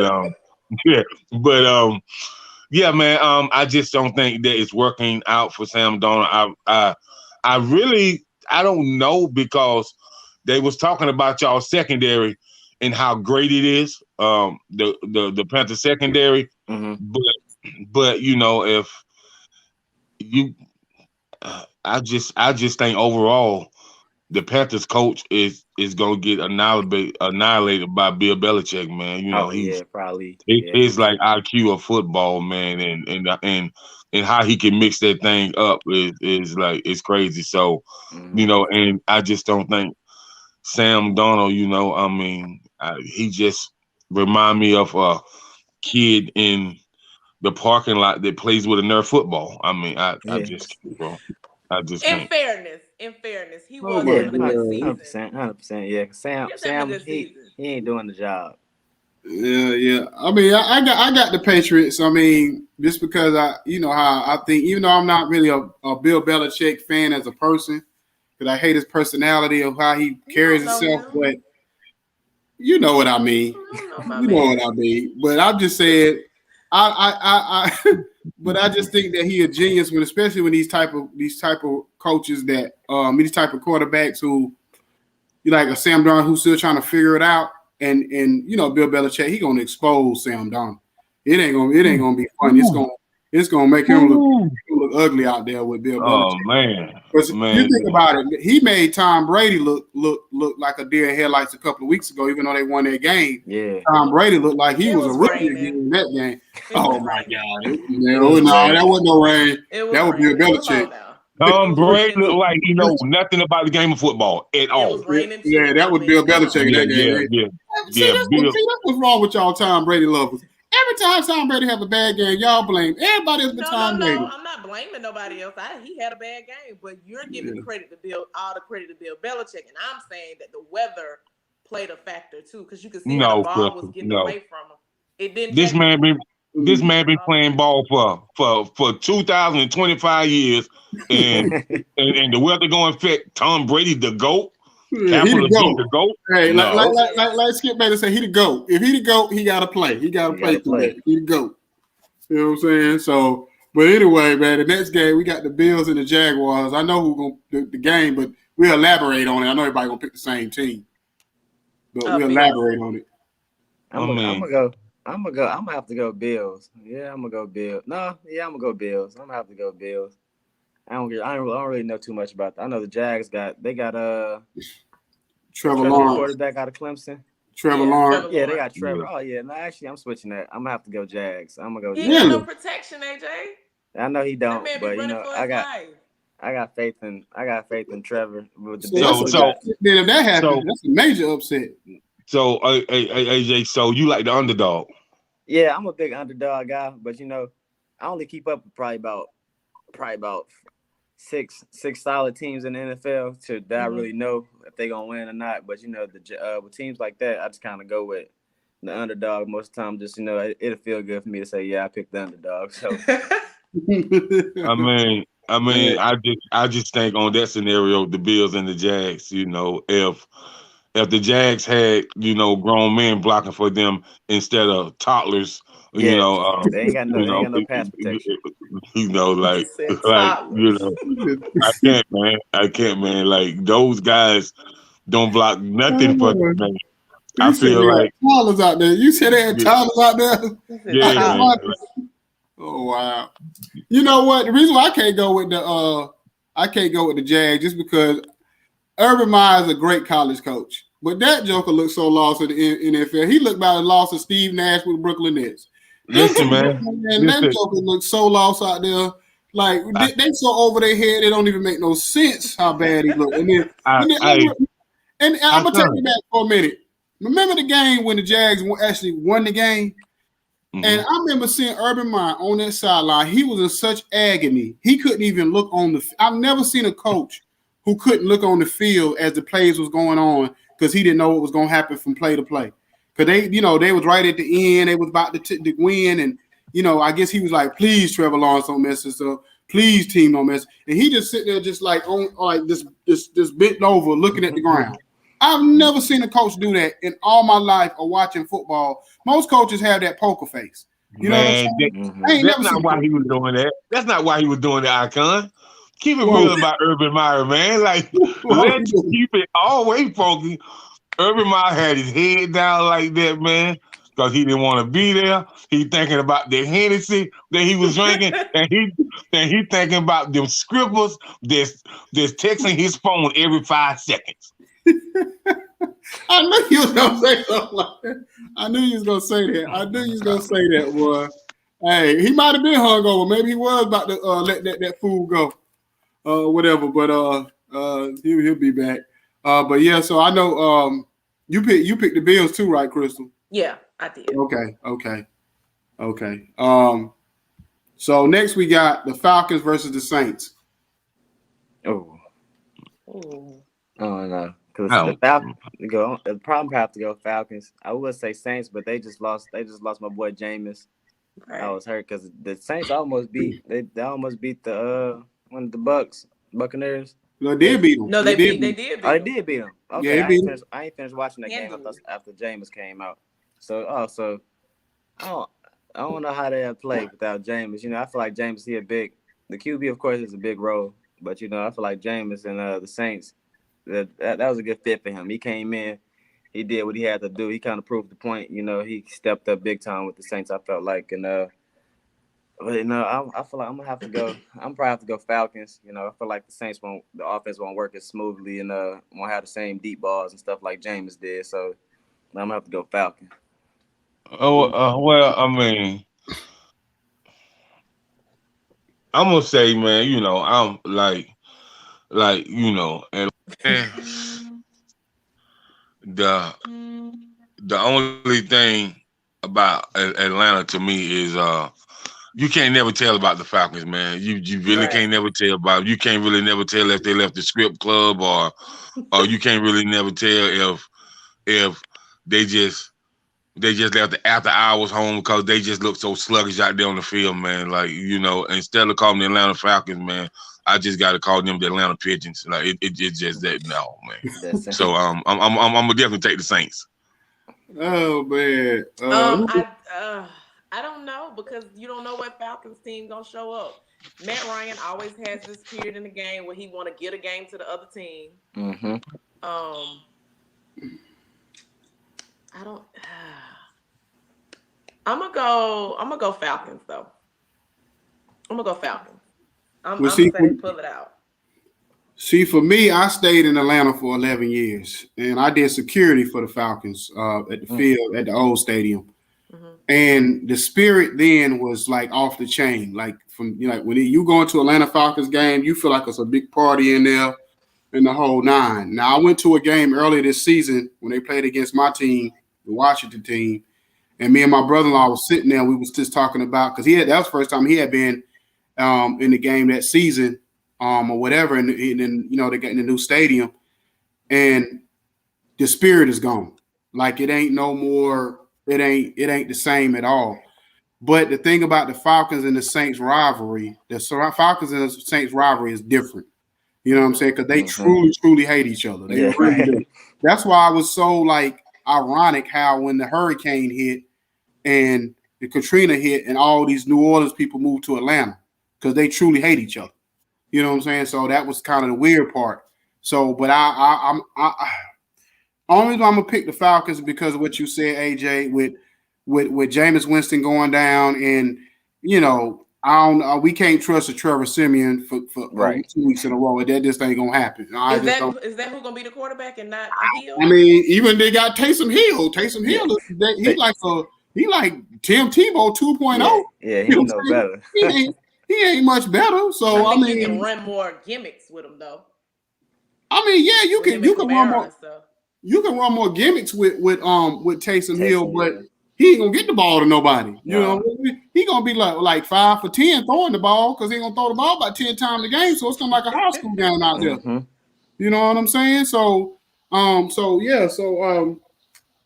I said, I'm gonna pick the Falcons, but like I said, I wouldn't be surprised if the Saints won just because. You just never know who's going to show up or whatever for them. So next we got the Raiders and the Giants. Ooh. Give me Raiders.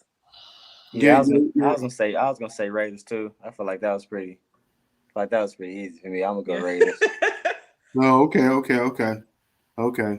Yeah, I got my boy up here on the Bigo. I got my brother Jacob, Jada King.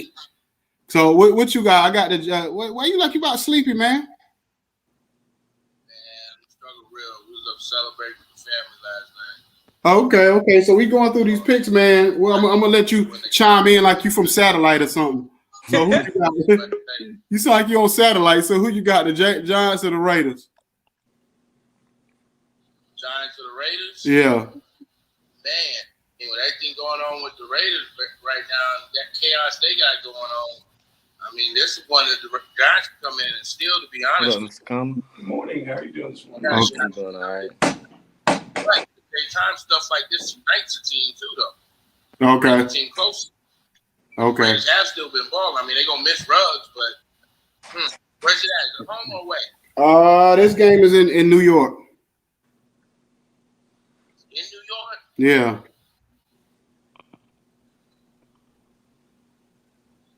Man, don't nobody work with no New York. Get out of here. the New York midgets. Get out of here, man. Huh? Saquon playing?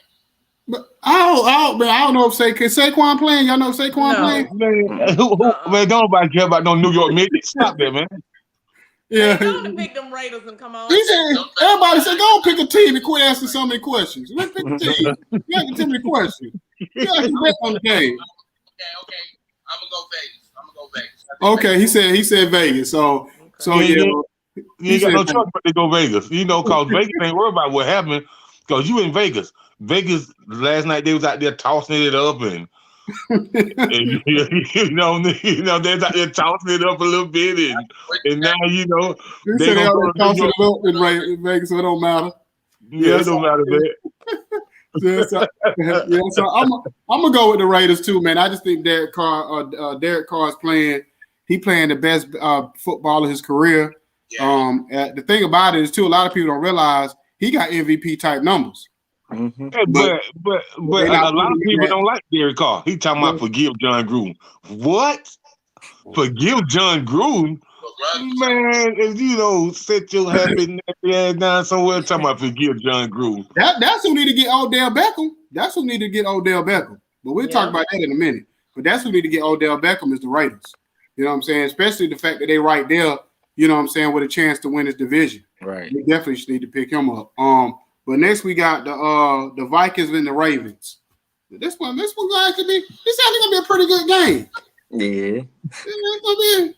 It's gonna be a good game. That played against, the Vikings like the Vikings like the Falcons. You never know what they're gonna get. You never know. They're like a box of chocolates. You don't know which one you're gonna get, boy. The Vikings. Yeah. I'm gonna have to go. I'm gonna give y'all this pick, and then I'm gonna have to get up out of here. I got workouts at 9:30, but okay, I'm gonna have to go ahead and go with the. I'm gonna go with the Ravens. You know, I can't doubt my boy Lamar. So yeah, I'm gonna go with the Ravens. All right. Well, I appreciate you coming on. Before you go, man, what's your social medias? You can follow me on Instagram at a.sager4. You can follow me on Twitter at Lil_Tony4. If you ain't noticed, 4 is my favorite number. So yeah, man, I just appreciate y'all for having me on here. You know, I just ask that everybody stay tuned. You know, but I'm still loading, so my process ain't done yet. And I appreciate it for everybody having me on here, and just time coming sometime. All right, man. God bless you, man. Be good. God bless you, bro. Take care. All right. Yeah. So to everybody, that was Ajay Sager, and where he go with Champion University? Champion University in Hot Springs, Arkansas. Hot Springs, Arkansas. So y'all keep pace with him, man, and keep checking him out, man. He seems like a very grounded young man. He comes from a good spot. You know what I'm saying? So I wish him all the best because he definitely seemed like somebody that we definitely want to continue to follow. That's right. For sure. Yeah. But getting back to these games, who you say, the Vikings or the Ravens? I got the Ravens. Yeah, Ravens. Of course. Ravens. You got Ravens? Yeah. So because like I said, you never know with the box of chocolates or Kirk Cousins. You don't know if you will get first. You don't know if you will get first cousin or third cousin. Right. So you don't know which cousin you gonna get. You know what I'm saying? So at the end of the day, yeah. So yeah. The first cousin, the third cousin, or the distant cousin on great granny's side. You don't know if you gonna get the fake cousin that showed up at the cookout. You know what I'm saying? You don't know what cousin you gonna get with the Kirk cousin. Yeah, the Browns versus the Bengals. You already know what I got in that one. Yeah. And I can't trust Baker Mayfield. Well, I definitely don't got no Baker Mayfield, so you know I'm gonna have to bow down and go with the Bengals. Oh my God! Not you having to go with what? Mr. Burrow hater, Mr. Burrow. Call it what you want to call it. I just ain't sold. I don't get sold on people early. That's you, brother. That ain't early. This is not early. That's you, brother. College, it's not early. Early is when I say he played 5 games. College and collegiate and professional is different, bro. Just because I see somebody, it is, bro. I mean, I get you on that. I get you on that. I agree 100% on that. But I see it early. I can see a player early. Just like in certain players I knew early. I knew Sam Darnold was garbage in college. I knew Jameis Winston wasn't good in college. I already knew this. Everybody else thought they was. I was like, no, they ain't. I'm watching what I'm seeing in college. If they're not dominating college sports, they're not going to dominate the NFL. I already knew that. You know what I'm saying? When I see so hold on, bro. Because you seen Joe Burrow do something for 1 year, and that's all you seen 1 year. That's all you seen 1 year. But I seen the throws. I seen his ability. You know what I'm saying? Think about it. Think about it. That now. Wait. So what you seen is him make some impressive throws for one season. You didn't see it for 4 seasons. So I just can't rate you of being elite off of one season, bro. You know what I mean? Who said he's elite? Who said he's elite? That's what he said. I didn't say he was elite. I just said that he is one of my favorite new quarterbacks coming up. He's in that group. He's in that group. Did this dude mail you his jersey and autograph it? You know, because you be campaigning for him, man. Like you need to be on. Listen.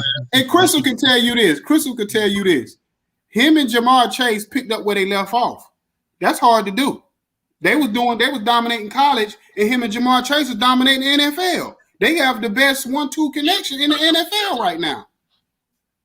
Yeah, that was Cincinnati. I mean, you can't deny that. You know what I'm saying? See. Hey man, listen, man. The only thing that will ever have any magnitude that's coming out of Cincinnati is the Hall of Fame baseball players that play for the Cincinnati Reds. That's it. That's it. Well, see, listen, I'm gonna tell you something too. Why Baker Mayfield it probably not gonna win today, because Baker Mayfield is what you call a front runner, and see all the pressure gonna be on him now because with Odell Beckham not being there, now he can't put no blame on. Oh well, he can't get the ball to him. That's why he turning the ball over. That's why he can't make a play because he worrying about Odell Beckham. Okay, now you ain't got no Odell Beckham. Now we're gonna see if you could do what you did last year. But see, last year it was all about that running game. You know what I'm saying? Nick Chubb and Kareem Hunt carried your butt. Now we're gonna see this year with them in and out of the lineup because Nick Chubb and both Kareem Hunt both been hurt. So with them in and out of the lineup, we're gonna see if you can actually ball and win some games. Because last year was a straight mess. Because you can't tell me your game was 15-10. Pittsburgh had no field goal kicker. No kicker. Every time they came down the ball at the field, they couldn't even kick a field goal. They had to go for it every time. And if they did score, they had to go for 2. And you still couldn't score more than 10 points. Against Ben Roethlisberger, like you said, he on Medicaid already. So yeah. No excuse. Nothing. Man, listen, hey man, you know what I call Baker Mayfield? What's that? A bad news Bears quarterback, like the movie Bad News Bears. Yeah. Baker Mayfield is hot garbage. Hot garbage. You know, he's steaming garbage. People want to give him all these accolades and doing this and doing that. So, but man, Baker Mayfield, you ain't really had to do nothing but throw the ball for 10 to 15 yards, man, because you had a running back duo that carried you, and you had a defense that carried you. You know what I mean? So we don't even really now we really know that you can't throw the ball down the field because you couldn't get it to Beckham Jr. You know what I mean? Mm-hmm. How can you not get the ball to a big game receiver? You know, like the Hunter said, big game. A big game receiver, man. Exactly. You know what I mean? So Baker Mayfield, you know, I don't even like watching him play, man. I just think he's just garbage. He's like all the way around, you know, garbage can, garbage pail, garbage truck, garbage. All right, so I know you say Bengals, right? You say Bengals. Who they playing again? The Browns. I don't care too much garbage over it. Right. He talking about the Browns and the Bengals. Yeah, I'm going with the Bengals on this one, man. Okay. Mr. Talk, you got to listen, man. You ain't even listening. He over there. He half asleep. He still hung over. I think he was in the strip club last night with the Atlanta Falcons or something. Like he look like he about hung over there. Yeah. That's hey, Mr. Talk in Urban Meyer. That's his buddy, Urban Meyer. Hey, look, Mr. Talk, Mr. Talk look like Mr. Sleep over here. But anyway, oh Lord, hey Crystal, get ready. The next game we got is the Broncos versus the Cowboys. Oh man, do we even need to discuss this? You already what did he say? It's too early for this. Man, listen, man. You already know, man. Cowboys Nation, baby, coming straight at you, man. You know, so you know, man. That ain't no comparison. Ain't nobody. The Cowboys ain't coming at you, man. Hey, man, ain't nobody about to lose against no Teddy Littlewater. You know what I mean? Oh wow, why you got to be Teddy Littlewater? Why you got to say that man like that? Why you got to diss the man like that? He ain't done nothing to you. Ain't nobody. Littlewater. Ain't nobody using to lose to Teddy broke the Bridgewater. You know what I mean? So ain't nobody. Teddy Littlewater. ain't nobody doing that, man. You know. So and might I add that Dak is playing today. So you know. Oh man. Yeah. Well, I mean, I hate to say it, but the Cowboys gonna win this game.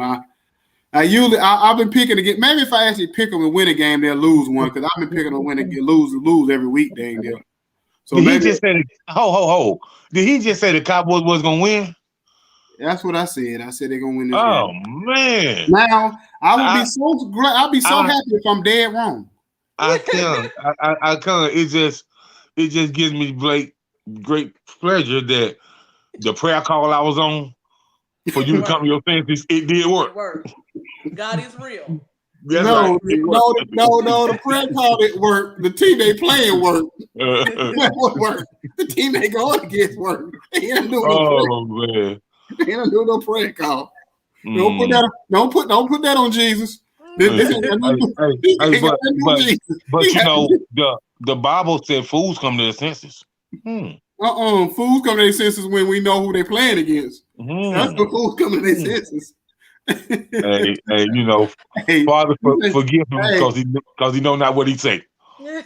What, and also what the Bible always say: trouble ain't always gonna last. So this trouble ain't always gonna last either.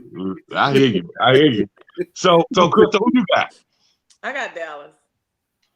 Yeah, and see, you know, see, for you saying that, I just want to let you know that smile is everything because you smile so big when you say you got Dallas. Who you got? Who you got, Mr. Talk? Man, you know, I would say I don't like the fact he went down on my boy Teddy like that. You know, Teddy lead a horse to water, but them Broncos without Von Miller. I hate this. Oh, I hate saying this right now, yo. It tastes in my mouth right now. Just ain't right. Say it for the people in the back. They can't hear you. Say it a little bit louder. He said the Cowboys. Say it for the people in the back. I mean, I don't need you mumbling when you say the name, man. You know, say it like you was on the choir with Kurt Franklin. Yeah, I mean, I'm like physically unable to move right now. Like I feel like I'm paralyzed from the neck down. Hey, listen, man. Everything in my soul.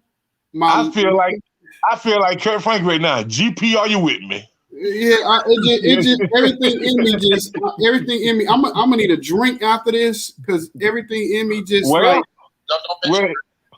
that should be hard for you to do, man, because your brother tight with Urban Meyer, so y'all can have a drink. What did he say? He said it should be hard for me to do because you tight with Urban Meyer, so it should be hard for us to do. First of all, I don't know where he got me tight with Urban Meyer at now. Urban Meyer ain't helped it tight. You know what I'm saying? Just for that, you making me want to switch to the Broncos. Hey, I'm gonna tell you why I'm picking the Broncos too, just because I hope I'm wrong. I want to be wrong. Matter of fact, I was in the Uber the other day, and this guy he was a Denver fan, but he was secondary team with the Cowboys. So we got to talking. I said, man, it's not like I hate the Cowboys. I just don't like their fans. And my co-host is like one of the worst ones ever. So he get out the car. I get out the car, and he say, "Go Redskins" or "Go Wash" or whatever. And I'm like, bro, I would say go Cowboys, but everything in me, I can't do it. I can't do it. Look, I'm a 49 fan, and I hate Cowboys fans on top of it. You a 40 who fan? Can't do it. Certainly right now. Hey, listen, man.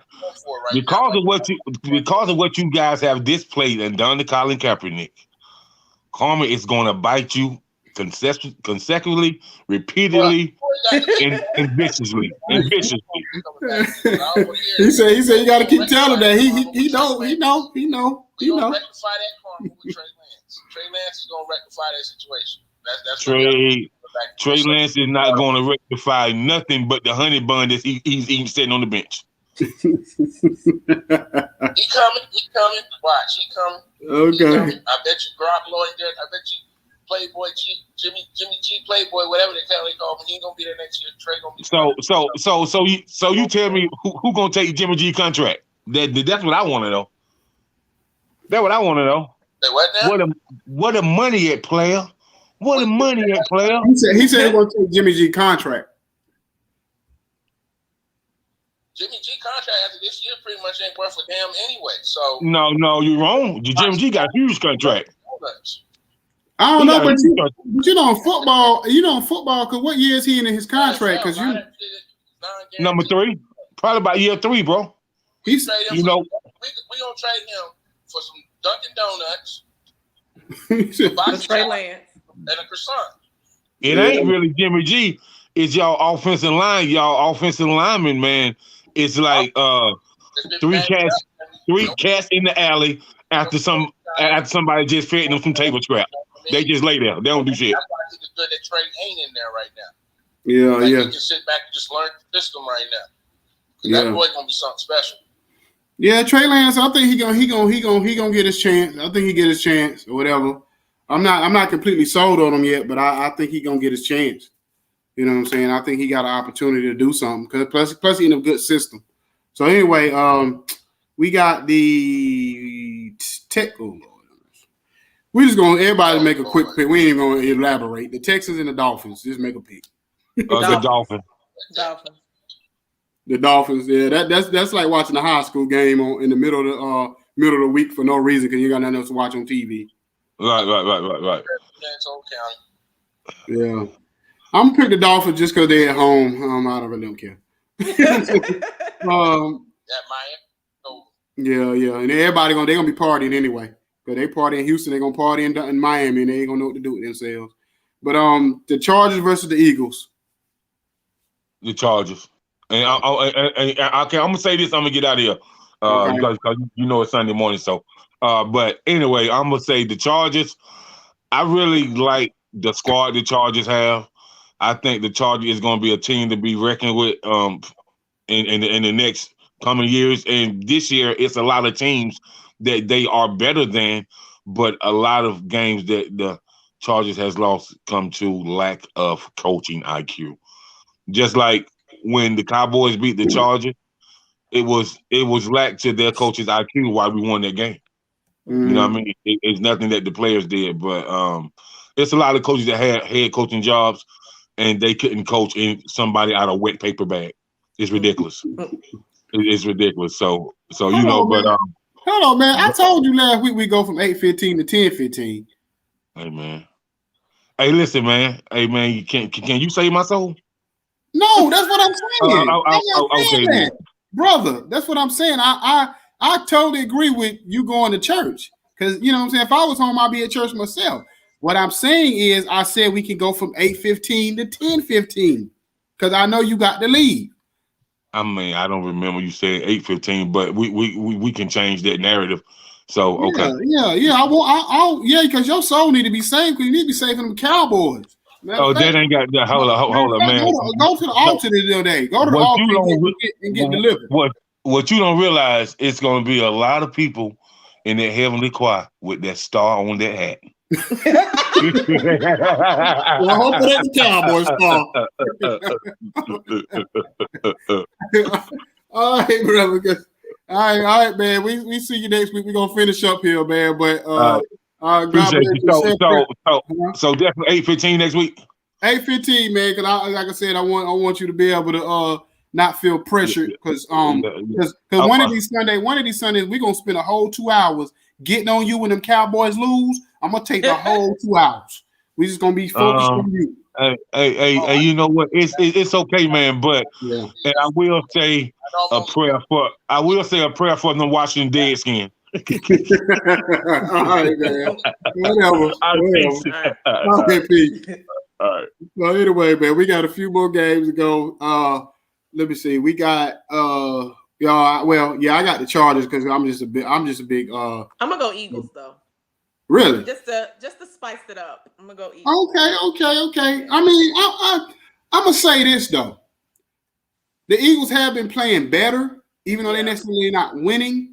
They are playing better, and they're gonna give you a game. That's the thing about the Eagles. They're gonna give you a game. They're gonna make it interesting. They're gonna make it ugly. And the Chargers don't always show up. Yeah, and then too, for some reason they have to go from the West Coast to the East Coast, and that and I'm probably pretty sure I'll be surprised. It's probably rainy. That Charger offense been having some issues lately a little bit. Yeah, that's true. That's true. So Mike Williams having some issues connecting right now. So the way that Eagles defense is playing right now, it's biting. You know what? I'm kind of with you, Crystal. I'm kind of leaning. Because I'm thinking about this time of the year, West Coast going to East Coast, young team. You know what? I'm gonna go for the upset. I'm gonna go for the upset. Chargers going to that cold weather. Yeah, I'm gonna take the Eagles slightly in this game. I got a funny feeling about this one. I really do. So yeah. So anyway, we got the Packers versus the Chiefs. What you think, Jacob? I meant to say Jada King.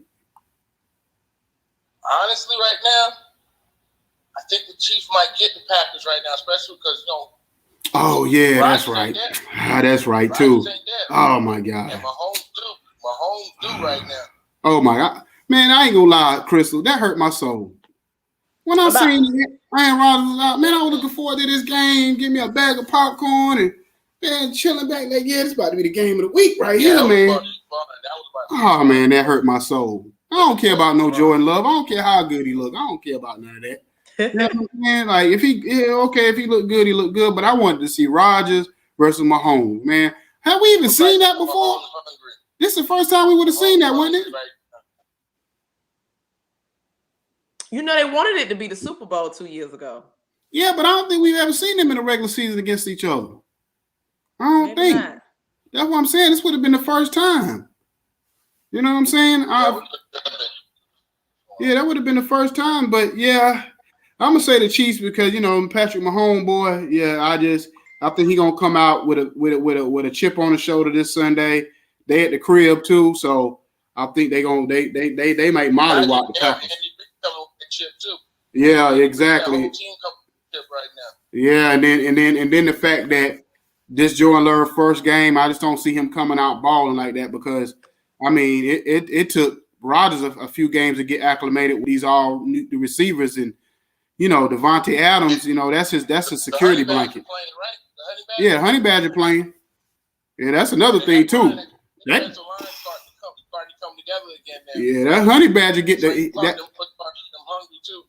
Honey Badger get the moving around. Woo.